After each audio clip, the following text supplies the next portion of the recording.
خبركم تخاتلتي لو معنتي سمينار برجيدنا حمدو كتما ديس أبابا خمت زرعكمو بأزيو دس بالكونتات بسلام بزي زخونة يكون تتصابقو زي زخونة يكون عقرقر تزازي مولو ناي بحاكي سيستخايدي لو معنتي سمينار نتبا مقايرو نايك ألس برجيدنا حمدو مخانو دما عمال العالم زلو فتاون سألان زموسكرلو أقات أمينيرو اتي ካብ ዝተፈላለዩ ክፋላት ዓለም ከምኡውን ካብ መላእ ኢትዮጵያ ኣብ ኣዲስ ኣበባ ዝተረኽቡ ተቃለስቲ ብሓባር ኮይኖም ዘዳለውዎ መደብ ብከምዚ ደረጃ ንኩሎም ኣካላት ሕብረተሰብና ብዝተኽእለ መጠን ሓቂፉ ሎማዓንቲ ዓይኒ ዓለም እንታይ ትርኢ ከም ዝወዓለት እውን ቃለ ምስክር እዩ ብዝኾነ ኮይኑ መጀመርታ ከመስግኖም ዝደሊ ነዚ መደብ እዚ ኩን ንምግባር ዝፃዓሩ ካብ ደገ ይኹን ኣብ ውሽጢ ኣዲስ ኣበባ ኮይኖም ዝሰርሑ ዘለዉ ኣባላት ብርጌድና ሓመዱን ካልኦት ተቃለስትን ከምኡውን ምስጋና ነቲ መደብ ኩን ንኸውን ዝገበሩ ኣካላት ናይ መንግስቲ ኢትዮጵያ ወላ ናይ ፀጥታ ኣካላት ክኾኑ ክኽእሉ እዮም ማለት እዩ ስለዚ ክቡራት ተኸታተልቲ ከምቲ ኣብዚ ሰሙን እዚ ብዝለዓለ መልክዑ ክስርሐሉ ዝፀንሐ ካብቲ ቀዳማይ ፀላኢ ናይ ህግደፍ ጀሚርካ ምስቶም ብጎኒ ዝትኩሱ ኣብ ጎኒ ኮይኖም ተሓቢኦም ክጓዓዙ ዝፀንሑ ሰባት ዘይተገብረን ዘይተፋሕረን ዘይተዘርበን ዘይተፀለየን ጸሎት ኣይነበረን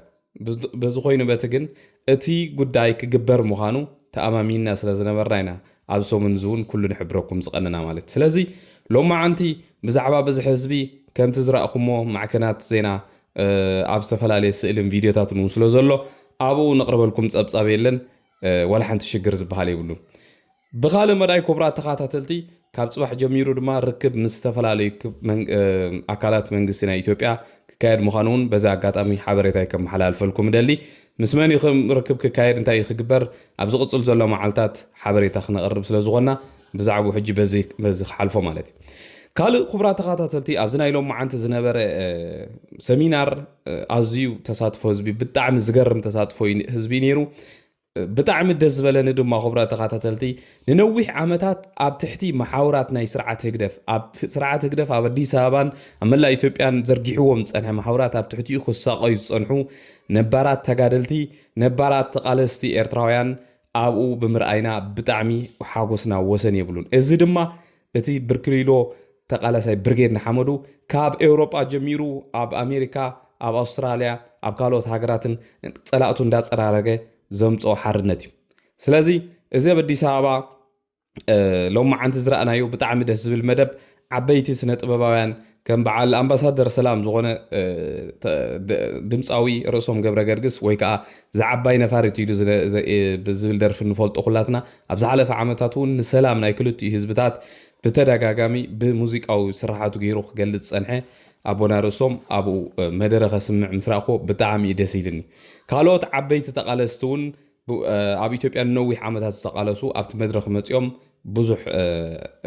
ርእቶታቶም ሂቦም ተሳትፎኦም እውን ብጣዕሚ ተሓጒሶም ልዕሊ ዝኾነ ድማ ብርጌድና ሓመዱ ኣብ ኣዲስ ኣበባ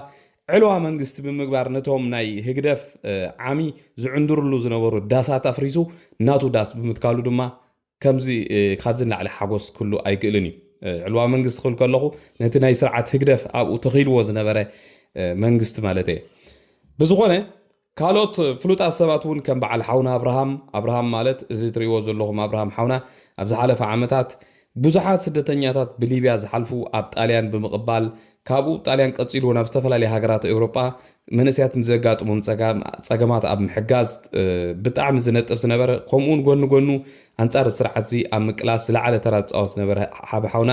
ኣብ ዝሓለፈ እዋን ብዙሕ ኣብዚ ማሕበራዊ ሚድያ ኣይረኣናዮ ነርና ሕጂ ግን ኣብዚ ናይ መድረክ ቃልሲ ርኢና ኣለና ካልኦት እውን ኣብዚ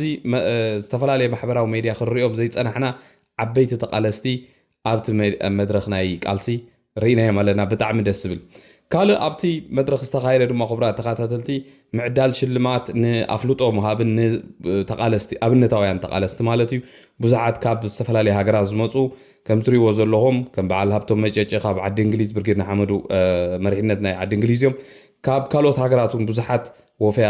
ኣሚን እዚ ስልማት ተዋሂብዎም ማለት እዩ ብጣዕሚ ደስ ዝብል እዚ እውን ምትብባዕ ነቶም ሓያላት ተቓለስቲ ብከምዚ ኣፍልጦ ምሃብ ድማ ዝዓበየ ክብሪ እዩ ካልእ ክቡራት ተኸታተልቲ ኣነ እውን ብጣዕሚ ደስ ኢልኒ ዝዋዕለሎም መዓንቲ ምስ ኩሎም መታዓቢተይ ደቂ ዓደይ ኣብኡ ኣብቲ መድረክቲ ተሳቲፎም ብሓቂ ደስ ዝብል ብዙሓት መንእሰያት ሒዞም ኣብኡ ክሳተፉ ምኽኣሎም እውን ብጣዕሚ ደስ ኢልኒ ንዕኦም እውን ክብሪ ይሃቦም ጀጋኑ ናይ መንዳ ክትሕዙ ብዝኾነ ኣብቲ መድረክ ክቡራት ተኸታተልቲ ብጀካ ኣባላት ብርጌድና ሓመዱ ካልኦት ዝተፈላለዩ ተቓለስቲ እውን ከም ዝነበሩ ካብ ዝተፈላለዩ ውድባት ከምቲ ናይ ደገፍ መልእኽትታት ክመፅእ ዝቐነየ ካብ ዝተፈላለዩ ውድባት እውን ተቓለስቲ ብኣካል ብምኻድ እውን ኣብኡ ንብርጌድና ሓመዱ ደገፎም ገሊፆም እዮም ከም ኣብነት ክጥቀስ ዝኽእል ድማ ናይ ተቓለስቲ ዓፋር ኣብኡ መፂኦም ዝገበርዎ ተሳትፎን ኣብኡ ዘርኣይዎ ናይ ሳዕስዒት መደብን ብጣዕሚ ደስ ዝብል እዩ እዚ እውን እቲ ክግበር ዝግብኦ ቅድሚ ሕጂ ብዙሕ ዘይተሰርሓሉ ዘሎ ምስ ኩሎም ኣካላት ኣንጻር ስርዓት ዝቃለሱ ብሓባር ኮንካ ናይ ምስራሕን ተናቢብካ ናይ ምኻድን ህዝቢ ሓራ ናይ ምውፃን ስራሕ ክቕፅል ዘለዎ ተግባር እሞ ብጣዕሚ ደስ ዝብል ስራሕ ኢኹም ሰሪሕኩም ደቂ ዓፋር ካልእ ድማ ክቡራት ተኸታተልቲ እዚ ናይ ኢትዮጵያ ዝነበረ ናይ ብርጌድና ሓመዱ ሰሚናር ከምቲ ዝረኣኹሞ ብሰላም እዩ ተዛዚሙ ዘሎ ብጣዕሚ ደስ ዝብል ምርኢት ድምፃውያን ናይ ተቓለስቲ ብርጌድና ሓመዱ ድማ ብፍላይ ከም በዓል ድምፃውያን ክፍሎም ይከኣሎ ኪሮስ ኣስፋሃ ካልኦት ብዙሓትን ከምኡውን ናይ ማዕከናት ዜና ኣሕዋትና ከም በዓል ነሽነሽ ይከኣሎ ቲቪ ሰልጠነ ግርማይ ካልኦት ብዙሓትን ኣብኡ ኮይኖም ከምኡውን ኣብ ኤውሮጳ ናብ ካልእ ሃገራትን ኮይኖም ነዚ መደብ እዚ ብግቡእ ናብ ህዝቢ ንክመሓላለፍ ሸፈነ ብምሃብ ክሰርሑ ዝቐነዩ እውን ብልቢ ምስጋና ይግብኦም ልዕሊ ዝኾነ ኣብዚ ዝሓለፈ ክልተ ሰሙን ንበሎ ዋላ ክሳብ ሎማዓንቲ ኣብ ልዕሊ እቶም ደገፍቲ ናይቲ ስርዓትን ተደናገፅቲ ናይቲ ስርዓትን መፀፅትን በዚ ሜድያ ዝተመሓላለፈ መልእኽቲ ክሳብ ክንደይ ናይ ረስኒ ወሲኽሎም ከም ዘለውን ንሪኦ ንዕዘቦን ዘለና ነገር ማለት እዩ ከም ትሪእዎ ዘለኹም ድማ ሎማዓንቲ ብጣዕሚ ረስኒ ወሲኹ ይውዒሉ ብዛዕባኡ ብዙሕ ኣገዳስነት ዘለዎ ነገር ስለ ዘይኮነ እምበር ከም ትሪእዎ ዘለኹም ብትግርኛ ሓሊፎም በምሓርኛ እውን እንተሰምዑና ምናልባት ገለ ጉድኣት እንተውረድና ኢሎም በምሓርኛ እውን ክፅሕፉ ጀሚሮም ነይሮም ሎማዓንቲ ግን ዝሰምዕ የለን ስኪፕ ኢልካ ተሓሊፉ ማለት እዩ ንሕና እውን ንክትሪእዎ ጥራሕ ኢና ደገፍቲ ስርዓት ትግደፍ እውን ዓቕሎም ምፀበቦም ክንደይ ሰብ ኣለዉ ኢሎም ክቆፅሩ ይፍትኑ ነይሮም ቁፅሪ ሰብ ክቆፅሩ ማለት እዩ ኣብኡ ዝነበረ ሰብ ክቆፅሮ ብጣዕሚ ዝገርም እዩ ብዝኾነ ክቡራት ተኸታተልቲ ሕጂ ክንፈልጦ ዘለና ክቡራት ኣሕዋት ኣነ ከም ናተይ ርእቶ ንስኻትኩም ናትኩም ርእቶ ክህልወኩም ይኽእል እዩ እዚ መድረክ እዚ ተሓሊፉሎ እዚ መድረክ እዚ ክግበር ዘይኮነስ ክሕሰብ እውን ዘይከኣል ዝነበረ ቅድሚ ዓመትን ፈረቓን ሕጂ ብርጌድና ሓመዱ ኩን ገይርዎ ኣሎ ሎሚ ሕፀ እዩ ፅባሕ ኣብ ካልእ ቦታ ፅባሕ ኣብ ኣገዳሲ ቦታ ነጥቢ መቐይሮ ዝበልናዮ ብኸም እዩ ምስ ተራኸብና ድማ እዚኦም ዝዕገርግሩ ዘለዎ ሰባት እንታይ ከም ዝኾኑ ብሓባር ኮይና ንሪኦ ነገር ኮይኑ ሕጂ ግን ቃልስና ካብዚ ንድሓር ናይ ረኣየኒ ናይ መድረክ ቃልሲ ዘይኮነ ብዲፕሎማሲ ዝተሰነየ ሓያል ቃልሲ ክኸውን ኣለዎ ካብ ሕጂ ንድሓር ዝሰርሖም ስራሕት እውን ምስጢራውያንን ብግቡእ ኣብ ግዜኦም ናብ ሰዓቶምን ክካየዱ ዘለዎም መደባት ምዃኖም እውን በዛ ኣጋጣሚ ንኹላትና መልእኽቲ ክነመሓላለፍ ይግባእ ማለት እዩ ካብ ሕጂ ንድሓር ውዳቤታትና ካብቲ ዝነበሩ ብዝለዓለ መልክዑ ክሕይሉ ኣለዎም ኣብዚ ዘለው ኣባላትና ድማ ብዝተኻእለ መጠን ጠርኒፍና ነዚ ቃልሲ እዚ ብኩሉ መዳይ ክንድግፎ ይግባእ ማለት እዩ ስለዚ እቲ ጩራ ብርሃን እቲ ጩራ ሓርነት እቲ ጩራ ናይ ፍትሒ ኣብ ኣዲስ ኣበባ ኣብ ካብ ኤውሮጳ ካብ ኣሜሪካ ካብ ኣውስትራልያ ካልኦት ክፋላት ዓለምን ተበጊሱ